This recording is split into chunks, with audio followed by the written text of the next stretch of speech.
C'est une affaire qui secoue l'actualité de ces dernières heures à Charleville-Mézières. Un octogénaire, c'est-à-dire un homme de plus de 80 ans, abat un jeune homme de 21 ans qui occupait son local d'immeuble et qui installait un climat anxiogène dans le quartier. Et au bas de la résidence de cet habitant qui visiblement excédé, a donc décidé d'en finir une bonne fois pour toutes.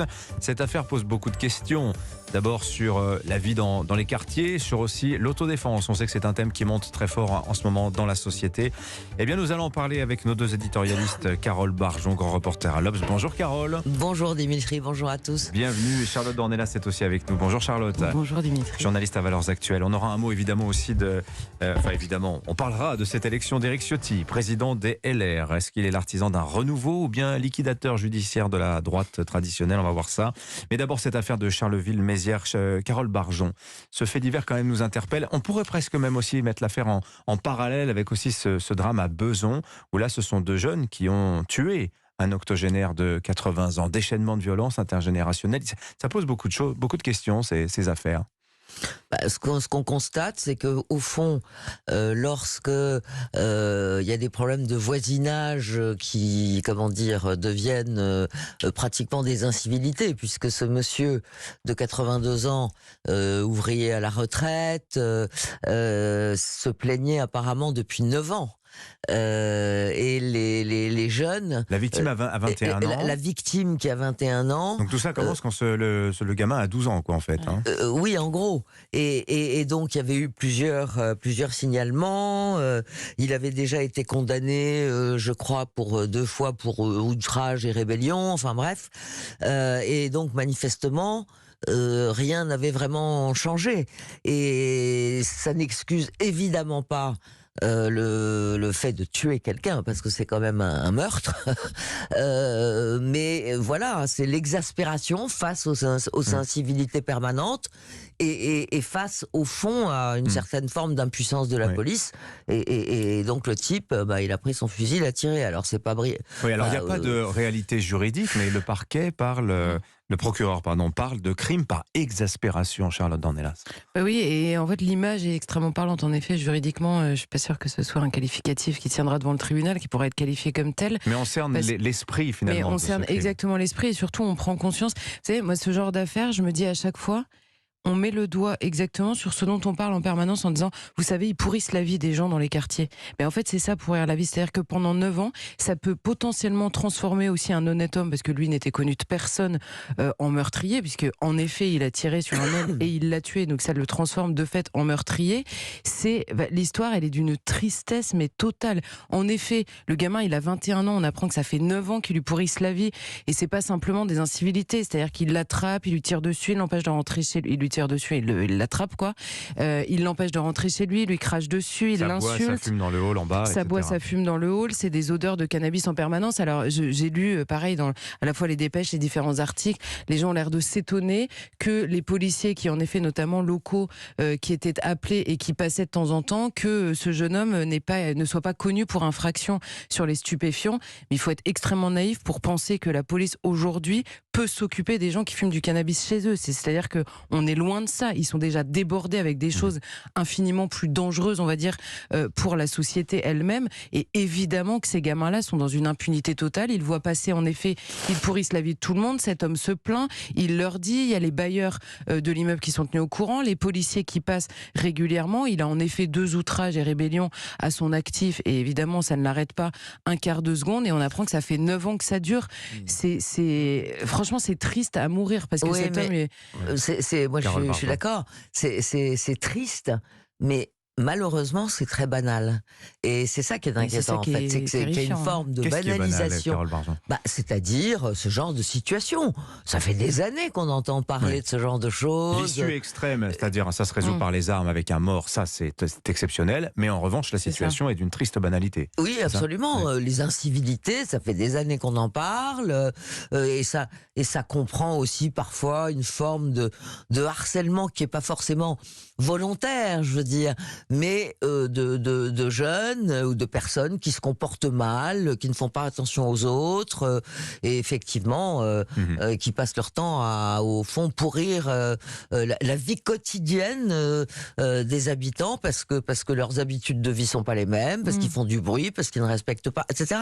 Et au bout d'un moment, oui, il y a une partie de la population qui qui s'énerve. Oui. Bon, et dans le cas précis, Est-ce qu'on va avoir un débat? ce monsieur avait un fusil. Bon, mais ça, va-t-on avoir un débat moral comme on avait pu en avoir sur quand cette femme, Jacqueline Sauvage, avait abattu son mari, après, qui était une forme aussi de crime par exaspération, après des années et des années à se faire battre. On retrouve un petit peu ce débat-là avec d'un débat asymétrique entre ce qui se dit au plan du droit, où les choses sont assez limpides, et sur le plan moral, où c'est beaucoup moins clair.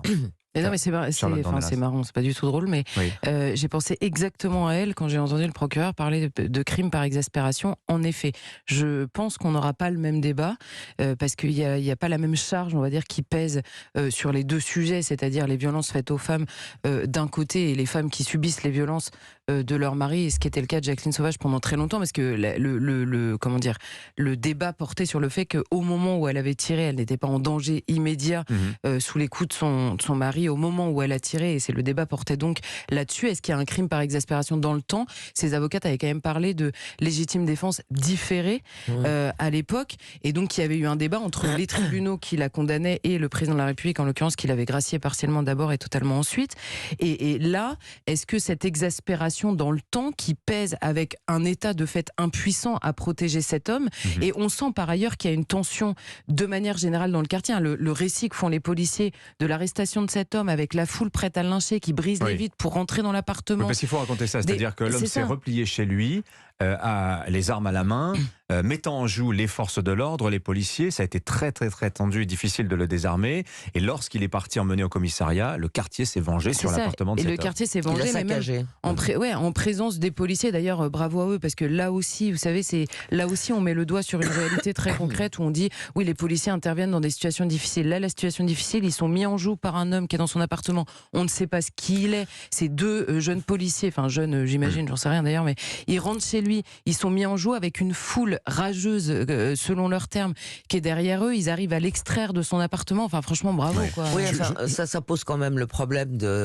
effectivement, de la présence insuffisante des forces de l'ordre, ou de systèmes de surveillance avec des vigiles. Du dépassement total. Qui passent, voilà, et donc de moyens de prévention de ce genre de drame. Parce que malgré tout. Vous parlez d'ordre de sécurité, permettez-moi cette transition un peu raide, mais on va. Qu'il ne contesterait pas. Mais qui tombe à pic, si je puis dire. Éric Ciotti, donc élu président des Républicains avec 53,7% des suffrages devant Bruno Retailleau. La passation de pouvoir avec Christian Jacob, donc président sortant, aura lieu cet après-midi. Et alors, c'est le Figaro qui pose la question ce matin, sous la plume de Guillaume Tabar. Éric Ciotti sera-t-il l'artisan d'un renouveau des LR ou bien un syndic de faillite? Belle formule. Oui, c'est une très bonne question.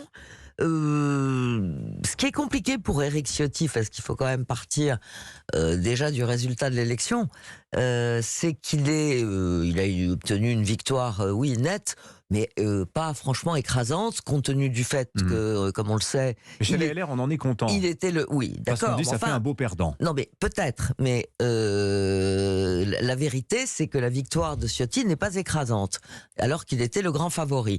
Donc, on peut penser aussi que c'est une forme de revers différé, si je puis dire, pour Laurent Wauquiez, parce qu'on sait parfaitement que le propos d'Éric Ciotti, c'est d'installer Laurent Wauquiez à la tête de LR, et surtout de le faire désigner comme candidat à la présidentielle très rapidement.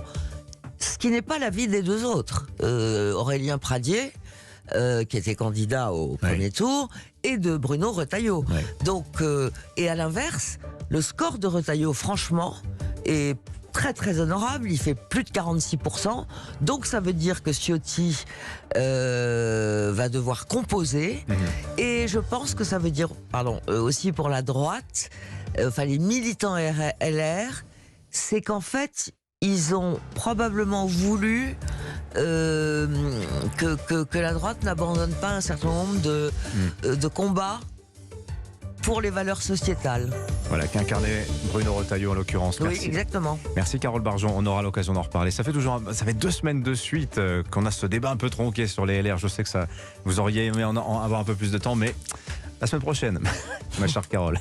Non, je plaisante. Enfin oui, peut-être on verra si l'actualité le commande. Merci Charlotte Dornelas également. La une de l'Obs cette semaine, vous vouliez nous la donner, nous la Écoutez, rappeler c'est plus exactement. Annie Ernaux, prix Nobel Oui. de littérature. Et aussi, les confidences de Brigitte Macron sur l'école. Merci beaucoup Carole.